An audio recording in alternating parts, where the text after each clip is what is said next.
Monsieur le préfet, quel est le regard que vous portez justement sur ce pôle hippique qui est l'un des investissements les plus importants des complexes sportifs sur notre territoire?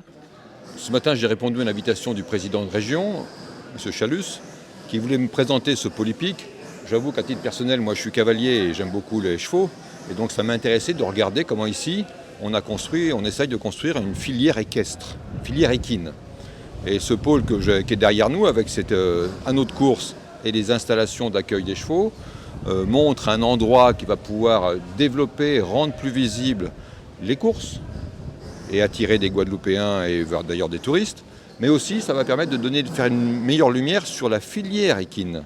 Parce que la course, c'est le point final, mais tout en amont, il y a des éleveurs, il y a des entraîneurs, il y a tout un tas de métiers qui accompagnent ces chevaux, vétérinaires, maréchal ferrant, etc. C'est toute une filière qui se met en place quand on fait ce type d'infrastructure. Et puis l'autre intérêt, c'est que ça va permettre de faire rayonner ou de donner plus de lumière à la filière équine, et donc de donner plus d'attractivité au centre équestre, au centre de promenade. Bref, faire en sorte que les Guadeloupéens s'approprient ce sport autour du cheval. Il y a tout un tas de facettes. La course, c'est une des facettes, mais ce n'est pas que ça.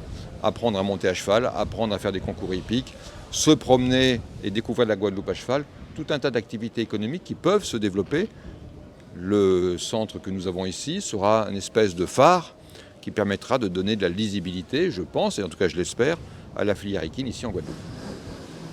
Monsieur le préfet, c'est la première fois que vous venez ici. Ah oui, c'est la première fois que je viens, c'est pour ça que je suis très heureux de découvrir ces installations. Vous êtes impressionné par rapport à la dimension? Je suis impressionné par surtout la qualité des investissements qui sont faits. L'anneau qui est derrière nous, ça nous a été expliqué, a été fait pour pouvoir avoir une piste d'entraînement trotteur, une piste de course qui est engazonnée mais qui a été en même temps irriguée. On a vu des installations qui accueillent les chevaux, qui sont ventilées, qui ont été travaillées pour que la ventilation naturelle soit la meilleure possible. Les box sont de grande qualité, il y a des infrastructures pour tous les accompagnants, vétérinaires, maréchal ferrant, entraîneurs, etc. On voit que ça a été très très bien pensé. Et la tribune dans laquelle nous sommes, alors pour l'instant elle est un peu en chantier, mais on devine qu'elle va devenir extrêmement attractive puisque ceux qui sont intéressés de venir voir ces courses pourront ici y vivre, trouveront des restaurants, trouveront de quoi parier sur les courses, pourront échanger avec les entraîneurs, les chevaux, enfin tout un écosystème qui va se mettre en place. J'attends de voir bien sûr, mais ce qui est en chantier aujourd'hui est un très beau chantier. En tant que passionné, vous serez présent par rapport à...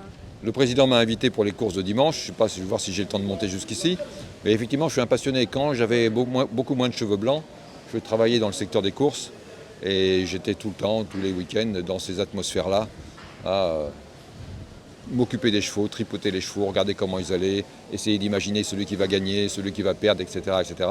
C'est un milieu que j'aime bien, que je connais bien, et je suis très heureux de le redécouvrir ici, même si le chantier, encore une fois, n'est pas terminé.